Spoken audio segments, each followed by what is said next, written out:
प्रश्नावली 3.3 का चौथा प्रश्न है एफ एक्स बराबर 1 x और -1। ये तीनों जो है ना ये y का मान है और यहाँ पे आपको जो ये x greater than equal 2 -1 less than x less than 1 जो दिया है और x लेस देन इक्वल -1 आपको जो दिखाई दे रहा है ना, ये है नियम। इस नियम का पालन करके इन प्रश्नों को क्या करना है, हल करना है। तो चलो बताता हूं मैं पहले नियम को। तो पहला नियम जो है ये वाला, ठीक है, इसे मैं a मानूंगा, इसको b मानूंगा और इसको मैं c मानूंगा। पहला नियम क्या कह रहा है? पहला नियम कह रहा है कि x जो है वो 2 से बड़ा है। दो कंडीशन यहाँ पे लागू हो रहा है। x जो है ये 2 से बड़ा है और 2 से बड़ा मान क्या क्या हो सकता है? 3, 4, 5, 6, 7 ये हो सकता है। तो 2 से बड़ा मान है। और यहाँ पे दूसरा क्या कह रहा है? बराबर भी है कह रहा है, मतलब 2 भी होगा। x का मान हम 2 भी रख सकते हैं और 2 से ऊपर भी रखेंगे, लेकिन 2 से नीचे नहीं होगा, क्योंकि यहाँ पे स्पष्ट कहा है कि x 2 से बड़ा है और बराबर। तो बराबर का मतलब 2 से शुरू होके आगे बढ़ते जाएगा। तो यहाँ पे x का मान मैं क्या क्या रख सकता हूँ इस नियम में? 2, 3, 4 इस तरह से आगे बढ़ते रहेगा इन्फिनिटी तक। ठीक है। अब यहाँ पे देखो b वाले में, तो यहाँ पे क्या कह रहा है कि -1 से बड़ा x है और x से बड़ा 1 है। तो अब इन दोनों के बीच कौन सा संख्या बचा है भाई? -1 और 1 के बीच सिर्फ एक संख्या बचा है, कौन सा? 0। तो यहाँ पे मैं x का मान सिर्फ 0 रख सकता हूँ, 0 के अलावा मैं कुछ भी नहीं रख सकता। तीसरा नियम क्या है? तीसरा नियम देखो यहाँ पे c वाला, तो x से बड़ा कौन है? -1 है और बराबर है। बराबर का मतलब ये है कि x का मान बराबर भी रहेगा -1 का, लेकिन उससे अधिक नहीं होगा। जैसे कि 1, 2, 3, 4 रखने को बोलोगे तो नहीं रख सकते, लेकिन -1 से -1 और उसके नीचे जितने भी मान है वो रख सकते हैं। ये कह रहा है ना, देखो ये x है, इससे बड़ा कौन है? -1 है, मतलब x के जितने भी मान होंगे वो -1 से छोटा होगा, लेकिन यहाँ पे बराबर लगा है तो हम -1 को भी लेंगे। तो x का मान मैं क्या क्या रख सकता हूँ? -1, फिर -2 ये रख सकता हूँ, सब छोटा है ना, माइनस में आ रहा है, फिर -3, इस तरह से ये पीछे की ओर बढ़ते रहेगा। तो मैं माइनस में मान रख सकता हूँ, लेकिन प्लस में मैं मान नहीं रख सकता। चलो अब पहला को हल करेंगे। तो देखो a में क्या दिया है? a में दिया है, इसे हम हमेशा y मानते हैं, तो y बराबर 1। और यहाँ पे देखो x दिया है क्या? नहीं दिया है। तो y का मान कितना रहेगा? y का मान यहाँ पे प्राप्त होगा 1 ही प्राप्त होगा। और जो नियम कानून है उसको लिख लेते हैं, ये रहा। ठीक है, तो y का मान यहाँ पे 1 प्राप्त हो गया। x का मान रखने की आवश्यकता नहीं हुआ, क्योंकि यहाँ पे प्रश्न में x दिया ही नहीं है, 1 ही दिया है। पहला बन गया। चलो दूसरा देखो, b वाला। ठीक है, b में क्या दिया? यहाँ पे x दिया है, तो y बराबर ये x दिया है, नियम क्या लगाना है? -1 x और इससे बड़ा 1, इस नियम को उपयोग करना है। ये नियम में x का मान कितना रख सकते हैं? 0। तो y का मान कितना प्राप्त हो गया? 0। ठीक है, x का मान मैं 0 रखूंगा तो y का मान भी कितना प्राप्त होगा? 0 ही प्राप्त होगा। समझ में आ गया? यहाँ पे अगर एक सारणी बनाओगे तो सारणी बना लेते हैं। चलो x और y इस तरह से, जब मैं इसका मान 0 रखूंगा x का, तो y का मान भी 0 यहाँ पे प्राप्त हो, तो दोनों मान 0। ठीक है, ये सारणी 1 दे दो इसे, क्योंकि यही बस सारणी बना रहा है। अब c को देखो, c में क्या दिया? -1, डायरेक्ट y का मान -1 आएगा, तो इस नियम को लिख लो। तो x से बड़ा बराबर -1 और यहाँ पे y बराबर कितना है? -1 है। ठीक है, यही है। x का मान रखने की यहाँ पे जरूरत पड़ रहा है क्या? नहीं पड़ रहा है, क्योंकि x दिया ही नहीं तो रखेंगे कहाँ पे? तो y का मान इतना प्राप्त हो गया। ठीक है, x का देखो मान रखे ही नहीं ना, तो x का कोई मान नहीं रहेगा, यहाँ पे सिर्फ y का मान रहेगा। अब बनाने वाले हैं, क्या बनाने वाले हैं? ग्राफ। देखो अब ग्राफ में क्या करेंगे? दर्शाएंगे। पहले a के मान को दर्शाते हैं। तो a का मान देखो, y बस क्या रहा है? हमें प्राप्त हो रहा है, तो y बस प्राप्त हो रहा है, मतलब y का मान कितना रहेगा, 1 रहेगा। ठीक है, y का मान कितना रहेगा, 1 रहेगा। अब y का मान यहाँ पे 1 प्राप्त हो रहा है, इसका मतलब ये भी हो सकता है कि x का मान भी 1 ही प्राप्त होगा। तो मतलब x और y का दोनों मान 1-1 हो सकता है, बिल्कुल हो सकता है। अगर मैं y का मान मुझे 1 प्राप्त होगा तो x का मान भी 1 ही प्राप्त होगा। ठीक है, ये पहला नियम के तहत है। तो यहाँ पे देखो ये 1 है, ये प्लस में है, ये माइनस, ये प्लस और ये प्लस रहेगा। तो दोनों मान प्लस में है, तो ये रहा x का प्लस 1 यहाँ पे और y का प्लस 1। इन दोनों को यहाँ पे देखो, ये इस तरह से यहाँ पे आएगा, ये यहाँ पे आएगा, तो यहाँ पे बिंदु पॉइंट दोनों मिलेगा। एक एक पॉइंट कौन है, ये है। समझ में आ गया। इसके बाद b को देखो, तो b में क्या दिया है, मान निकला है x और y दोनों मान 0 0 प्राप्त हुआ है, 0 0 प्राप्त हुआ है। तो 0 0 मतलब ये मूल बिंदु। ठीक है, तो इसका मान रहेगा मूल बिंदु रहेगा, इस ग्राफ में आपको यहाँ पे लेना है। अब c को देखो, c का मान कितना है, y का मान -1, तो x का मान भी कितना प्राप्त होगा, -1 ही प्राप्त होगा। तो -1, तो ये वाला बिंदु यहाँ पे नीचे और ये वाला यहाँ पे, तो दोनों यहाँ पे मिल जाएगा x और y। इस तरह से एक रेखा प्राप्त होगा। तो यहाँ पे मैं इस रेखा को मिला लेता हूँ। इस प्रकार से मुझे एक रेखा प्राप्त हुआ। ये वाला जो है ये -1 है और ये -1 है, ये 0 और 0 है, और यहाँ पे 1 और 1 है। तो इसका परिसर कितना प्राप्त होगा, इस प्रश्न में परिसर ही पूछा है ना, तो परिसर कितना होगा। तो देखो ये y का मान है, ये 0, ये भी y का मान है, ठीक है, ये भी y का मान है। तो क्या करूंगा मैं कि ये जो -1 है यहाँ से लेके +1 तक के जाएगा, आगे के मान को नहीं लेंगे क्योंकि ये x का मान है, ये भी x का मान है। तो परिसर का जो मान प्राप्त हुआ वो प्राप्त हुआ -1 और इससे लेकर +1 यहाँ पे प्राप्त हुआ। समझ में आ गया परिसर वाला मान कैसे निकालते हैं। चलो नेक्स्ट प्रश्न देखो। पहले इस नियम को समझते हैं। ठीक है, पांचवा प्रश्न में एफ एक्स का मान ये सब दिया हुआ है। अब यहाँ पे इसे मैं क्या मानूंगा, a, इसे b और इसे c मान लेंगे।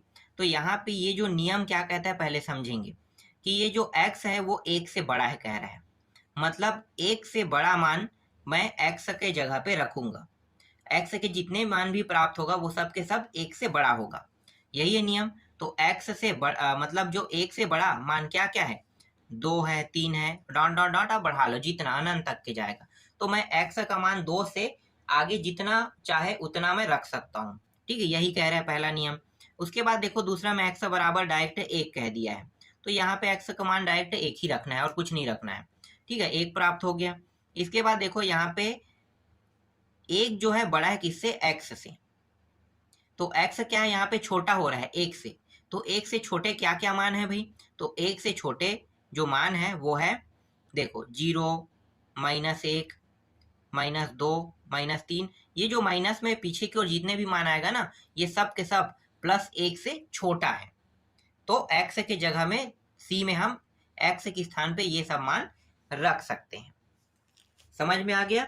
चलो आगे देखो। अब क्या करने वाले हैं, a को हल करने वाले हैं। तो a को हल करते हैं, तो यहाँ पे जो नियम लगाना है वो ये है, और y का मान कितना है यहाँ पे देखो 3 - x है। x की जगह पे 2 और 3 ये रख सकते हैं, तो पहले मैं 2 रखता हूं, तो y बराबर 3 - 2, तो यहाँ पे कितना प्राप्त हो जाएगा 1। ठीक है, यहाँ पे कितना प्राप्त हुआ, 1 प्राप्त हुआ। इसके लिए मैं यहाँ पे सारणी बना लेता हूँ, नीचे में सारणी 1 कर लेता हूँ। ठीक है, इसका नाम मैं सारणी 1 दे देता हूँ, और यहाँ पे ये x ये y। जब मैं x का मान 2 रखा, देखो यहाँ पे 2 है, 2 रखा तब कितना मान प्राप्त हुआ, 1 प्राप्त हुआ। अब दूसरा क्या करूंगा, पुनः इसी में फिर से रखूंगा। अब इस बार x का मान मैं 3 रखूंगा, तो y बराबर 3 - 3 बराबर 0 प्राप्त होगा। तो जैसे मैंने x का मान 3 रखा तो y का मान कितना प्राप्त हुआ, y का मान यहाँ पे 0 प्राप्त हुआ। समझ में आ गया। इस तरह से y का मान 0 निकल गया। अब b को देखो, b वाले में क्या दिया है, यहाँ पे देखो x बराबर 1 और यहाँ पे 1 ही दिया है, तो मैं x का मान नहीं रख सकता, x का मान 1 प्राप्त होगा और ये y का मान भी 1 प्राप्त होगा। तो यहाँ पे लिखो जो नियम लगाना था वो x बराबर 1, y बराबर 1 यही प्राप्त होगा। तो डायरेक्ट यहाँ पे x और y का जो मान प्राप्त हुआ वो 1 1 प्राप्त हुआ। तो यहाँ पे सारणी 2 लिख लो, सारणी 2, और यह बना लेते हैं छोटा सा, ये x y, इसका मान 1 और इसका मान भी 1 यहाँ पे प्राप्त हो रहा है। अब c को देखो, c में नियम क्या लगाना है, x से बड़ा 1 है, x से बड़ा 1, तो y का मान कितना होगा, तो देखो y का मान 2x रखना है, ये रहा 2 और x है ना, 2x। तो y बराबर मैं कितना रख सकता हूं, ये जो नियम कह रहा है ये कह रहा है कि कोई भी मान x के जितने भी मान होंगे वो सब 1 से छोटा होगा। तो पहले मैं 0 रखूं, तो जब मैं 0 रखूंगा तो ये पूरा मान 0 प्राप्त होगा, तो y का मान 1 0 प्राप्त हो गया। और दूसरी बार मैं पुनः y का मान कितना रखूंगा, -1, तो माइनस जब मैं 1 रखूंगा तो ये माइनस और प्लस -2 प्राप्त होगा। तो सारणी 3 लिखो, सारणी 3, ये x y, जब शुरू में मैंने x का मान 0 रखा तो y का मान भी 0 प्राप्त हुआ, और जब मैंने y का मान -1 रखा, x का मान -1 रखा तो y का मान -2 इस तरह से प्राप्त हुआ। समझ में आ गया। चलो अब ग्राफ बनाते हैं इसके लिए। तो यहाँ पे मैं बगल में बना लेता हूँ ग्राफ को, यहाँ पे इस तरह से, ये 1 2 1 2, यहाँ भी इस तरह से, ठीक है। ये 1 है, ये 2 है, -1 है, -2 है, -1 और ये भी -2, ऊपर का +1 और ऊपर का ये +2 होता है। ये x है, ये x डैश है, ये y है और इसे हम y डैश कहते हैं। अब शुरू को देखो, a वाले को, ठीक है। a वाले सारणी में देखो, जब मैंने 2 रखा तो कितना प्राप्त हुआ, y का मान 1 प्राप्त हुआ। तो देखो x का मान 2, मतलब प्लस में था 2, तो y का मान कितना प्राप्त हुआ, 1। तो ये 2 x वाला लाइन है, ये देखो ये, और y वाला ये है, तो इन दोनों को एक जगह ले आओ, ये सीधा यहाँ पे आएगा रेखा और ये सीधा यहाँ पे बिंदु पॉइंट बन रहा है। अब फिर से देखो यहाँ पे, जब मैं x का मान 3 रखता हूँ तो y का मान 0 प्राप्त होता है। तो x का मान 3, मतलब यहाँ पे एक पॉइंट और बनेगा, ये 3, ठीक है। तो x का मान मैंने 3 रखा तो यहीं पे बिंदु पॉइंट बन रहा है, ठीक, कहाँ पे, यहाँ पे। तो ये 1 2 3 x का सीरीज है और y की सीरीज ऊपर की ओर तो नहीं बढ़ रहा है, तो ये क्या है, मूल बिंदु 0 होते, यहीं पे एक बिंदु पॉइंट बनेगा। समझ में आ गया। अब देखो b में देखो, ठीक है, b में x का मान 1 है और y का मान भी 1 है, तो x और y का मान 1 1, तो यहाँ पे और यहाँ पे एक बिंदु पॉइंट बनेगा, ये रहा, ठीक है, यहाँ पे एक बिंदु पॉइंट बन रहा है। अब यहाँ पे देखो तीसरा में x का मान 0 और y का मान कितना है, 0, दोनों 0 0, मतलब यहाँ पे मूल बिंदु पे मान प्राप्त होगा 0 0 दोनों। फिर -1 रखने पर -2 प्राप्त होगा। तो देखो -1 ये रहा, -1, तो y का मान कितना प्राप्त होगा, y का मान 2, तो यहाँ पे प्राप्त होगा एक बिंदु, ठीक है, 1 यहाँ पे नीचे आएगा और 2 इधर, तो इस तरह से यहाँ पे एक बिंदु प्राप्त होगा। इसे मिला लेते हैं, तो इस तरह से देखो एक रेखा यहाँ पे प्राप्त हो रहा है, ठीक है, इस तरह से, और इसको मिलाएंगे तो ये नीचे की ओर जाएगा। ये वाला जो बिंदु पॉइंट है ये है -1 और पीछे का मान क्या है, 2 है, यहाँ पे 0 और ये भी 0। ये वाला 1 और 1 वाला बिंदु पॉइंट है, ये जो है ये 2 और 1 का बिंदु पॉइंट है ना, 2 1 का बिंदु पॉइंट, और ये वाला जो बिंदु पॉइंट है वो किसका है, ये है 3 और 0 का है। तो यहाँ पे परास आपको बताना है, परास कितना है, परास मतलब परिसर, परिसर क्या है, तो परिसर जो y का मान होता है ना वही परिसर होता है। तो देखो इसमें y का मान क्या क्या प्राप्त हुआ है, आप डायरेक्ट इसको भी देख सकते हो सारणी को, 1 0 1 0 -2, यही तो है। ये क्या है, ये जो है ये मान किसका है, ये जो मान है ये है आपका परिसर का मान है। समझ में आ गया, ठीक है। तो आप इन सारे मानों को परिसर में लिख सकते हो। कैसे लिखोगे, देखो इसको लिखने के 2 तरीके हैं। एक तो तरीका मैं आपको बता देता हूं कि यहाँ पे देखो 1 और 0 प्राप्त हुआ है। ठीक है, तो इसको हम लिख सकते हैं 1 और 0 को हम कहते हैं इन्फिनिटिव। ठीक है, इन्फिनिटी तक जाएगा, 0 मतलब इन्फिनिटी तक जाएगा। तो एक मान इस तरह से 0 और एक इन्फिनिटिव इस तरह से लिखेंगे। फिर यहाँ पे यूनियन लगा देंगे और यहाँ पे देखो दोनों में जो 1 है, यहाँ पे y का मान कितना है, यहाँ पे देखो 1, मतलब इसे हम लिख सकते हैं इस तरह से कोष्टक में। फिर यूनियन लगाओ, फिर यहाँ पे 0 और -2, यहाँ पे देखो 0 और -2, मतलब माइनस इन्फिनिटिव और कितना लिखेंगे, 2 लिखेंगे इस तरह से। देखो ये रहा, या हम शॉर्टकट में लिखे। ठीक है, तो शॉर्टकट में क्या लिख सकते हैं, शॉर्टकट में लिख सकते हैं माइनस इन्फिनिटी से +2 तक के गया। ठीक है, ये डायरेक्ट मान है। अगर आप इसको लिखोगे तो इस तरह से पूरा भी लिख सकते हो, अगर नहीं लिखना चाहते तो आपको इसे माइनस इन्फिनिटी से 2 तक के गया इस तरह से भी बता सकते हो, क्योंकि माइनस इन्फिनिटी माइनस का सबसे अंतिम छोर है और 2 जो है यहाँ पे सभी मानों को अगर y में देखा जाए, देखो सभी में y के सारे मान 1, यहाँ पे 1 0 0 -2, क्या यहाँ पे बढ़ रहा है, नहीं बढ़ रहा है ना। तो नहीं बढ़ रहा है मतलब अंतिम क्या होगा, -2 जो है वो अंतिम होगा,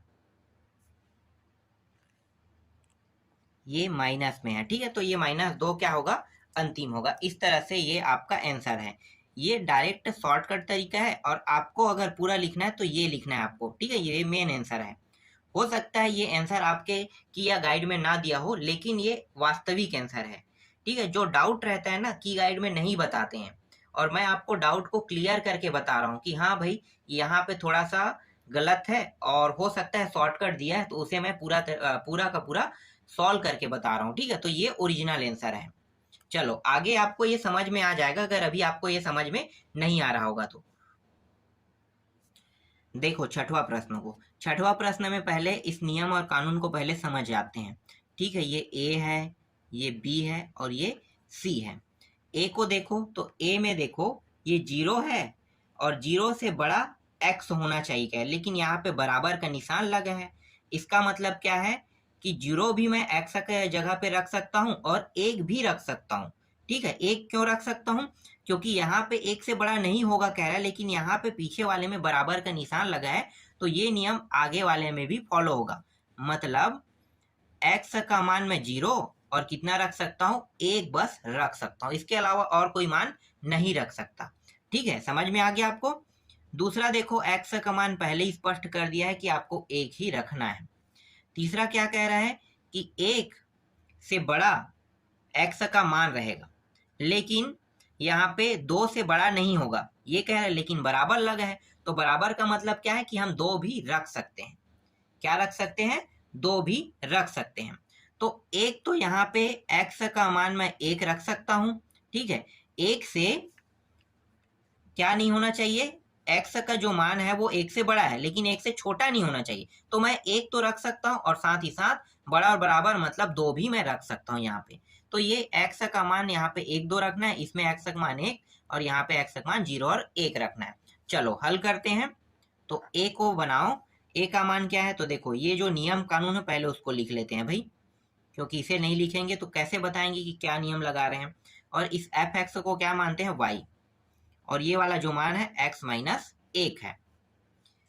इसमें मैं सबसे पहले x बराबर 0 रखूंगा। x बराबर 0 रखूंगा तो जो y का मान है ये प्राप्त हो जाएगा 0 - 1, मतलब y बराबर यहाँ पे कितना प्राप्त हो गया, -1 प्राप्त हो गया।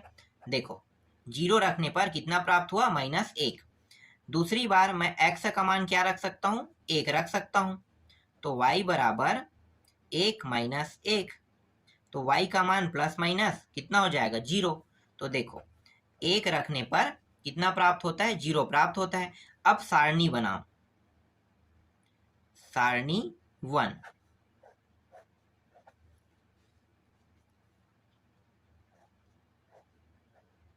ये x है, ये y है।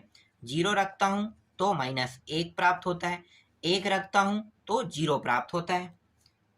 ठीक, यहाँ पे मान मिल गया आपको। अब b को हल करो।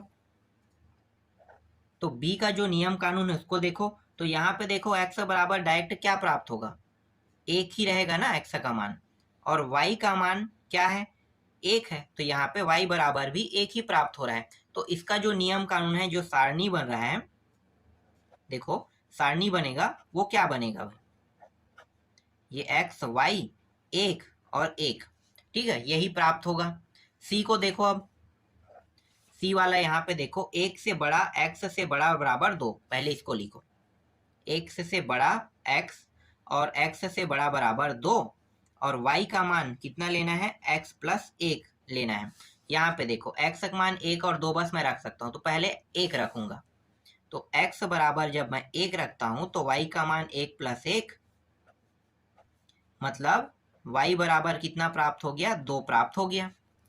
अब जब दूसरी बार मैं 2 रखूंगा तो 2 प्लस 1, तो y का मान कितना प्राप्त हो गया, यहाँ पे 3। इस तरह से यहाँ भी सारणी बना लो, अब सारणी 3, x y, जब मैं 1 रखता हूं तो 2 प्राप्त होता है, 2 रखता हूं तो 3 प्राप्त होता है। ये इस तरह से समझ में आ गया। अब ग्राफ बनाते हैं। देखो ये रहा ग्राफ। अब सबसे पहले मैं इसमें a के मानों को रखूंगा, ठीक है। तो a का मान देखो, जब 0 रखूंगा तो -1 प्राप्त होगा, तो x में ये 0 यहीं पे प्राप्त होगा और y में ये 1 तक के चढ़ेगा, मतलब ये बिंदु पॉइंट यहाँ पे प्राप्त होगा। माइनस बस में देखना है ना, क्योंकि x का मान 0 है, तो सिर्फ हम कहाँ पे चढ़ेंगे, y की ओर बस चढ़ेंगे। तो y का मान कितना है, 1 जो प्राप्त हुआ है, सॉरी यहाँ पे किस में प्राप्त हुआ है देख लेते हैं एक बार, माइनस में प्राप्त हुआ है ना, तो माइनस मतलब नीचे आएगा, ये माइनस, ऊपर प्लस है और y का ये नीचे वाला माइनस है, ठीक है। तो यहाँ पे बनेगा, सिर्फ y बस में चढ़ना है, x में नहीं चढ़ना है। दूसरा देखो, जब मैं 1 रखता हूं x का मान, तो y का मान कितना प्राप्त होगा, 0, तो y का मान 0 प्राप्त होगा, मतलब मैं सिर्फ 1 की ओर बढ़ूंगा, जो x वाला मान है, यहाँ पे बस मैं क्या करूंगा, बढ़ूंगा, ठीक है। तो ये दोनों बिंदु को मिला लेते हैं, ये वाला बिंदु मुझे प्राप्त होगा। इसके बाद देखो यहाँ पे 1 रखने पर 1 प्राप्त होगा, मतलब दोनों प्लस में है, तो यहाँ पे ये प्लस में 1 और ये भी 1, तो यहाँ पे बिंदु पॉइंट प्राप्त होगा 1 1 वाला। समझ में आ गया। अब यहाँ पे देखो ये वाला देखना है हमें, तीसरा सारणी, 1 रखने पर 2 प्राप्त होगा, ठीक है। तो x का मान जब मैं 1 रखता हूं तो y का मान कितना प्राप्त होगा, ये x का मान 1 यहाँ पे, अब y का मान कितना प्राप्त होगा, 2, तो 2 सीढ़ी चढ़ो, 1 और 2 यहाँ पे आएगा, ठीक है, 2 यहाँ पे। और जब मैं 2 रखता हूँ, x का मान 1 और 2, ये रहा 2, और y का मान कितना होगा, 3 सीढ़ी चढ़ना है, मतलब 1 2 और ये 3, देखो 3 के बराबर है, तो यहाँ पे इस तरह से 3 यहाँ पे प्राप्त होगा। इन दोनों को भी मिला लो, ये रहा, यहाँ पे बिंदु पॉइंट आपको मिल गया, ठीक है। ये ऊपर वाला जो है ये 2 और 3 है, और ये वाला जो है ये 1 और 2 है, और ये वाला जो बिंदु पॉइंट है ये 1 और 1 का बिंदु पॉइंट है। ये वाला ये है 0 और -1 का बिंदु पॉइंट है, और ये वाला जो है इसको मैं यहाँ पे लिख लेता हूँ ना, ये है 1 है और 0 है, ठीक। अब परिसर लिखो यहाँ पे, परिसर जो इसका उत्तर है। परिसर कैसे निकालते हैं, तो देखो परिसर में आपको क्या लेना है, परिसर में लेना है, यहाँ पे देख सकते हो ये रहा, जो y का मान है ना, ये y का मान, ये परिसर का मान है। तो y का मान कितना है, -1, तो -1 लिखो, ये रहा -1, -1, और उसके बाद आपको क्या लेना है, ये वाला देखो, ठीक है, ये -1 है और इसमें क्या हो गया, y का मान 0, तो ये y और ये रहा 0, ठीक है। तो ये 0 प्राप्त होगा, फिर यूनियन लगाओगे। अब यहाँ पे देखो y का मान कौन है, ये आगे वाला तो x है, पीछे वाला y है, तो 1 को लिखना है आपको, इस तरह से 1, फिर यूनियन लगाना है। इसमें देखो 2 और 3, पीछे वाला y का मान होता है, आगे x, ये x y, तो मुझे तो y बस के मान को लिखना है ना, परिसर में हम सिर्फ y की वैल्यू को लेते हैं, तो 2 और 3 यहाँ पे प्राप्त होगा, तो ये 2 और ये रहा 3, ठीक है। यहाँ पे इसे बड़ा कोष्टक में लिखो, इसे छोटा कोष्टक में, इस तरह से आपको लिखने हैं। तो यही क्या है, इसका आंसर है। समझ में आ गया। चलो आगे देखो नेक्स्ट प्रश्न को। देखो 7वां प्रश्न में बस इतना दिया है, तो पहले क्या करेंगे, इसे हल करके ना फलन तुल्य बनाएंगे। तो पहले फलन तुल्य बना लेते हैं। तो क्या करने वाले हैं, ये y बराबर इन दोनों को जोड़ देंगे, पहला नियम जोड़ेंगे, तो x प्लस x बराबर कितना प्राप्त हो गया, 2x। अब क्या करेंगे, इसको और इसको, ठीक है, इसमें इसको घटा देंगे, तो यहाँ पे y बराबर x माइनस यहाँ पे क्या हो जाएगा, x हो जाएगा। तो ये प्राप्त हो गया 0।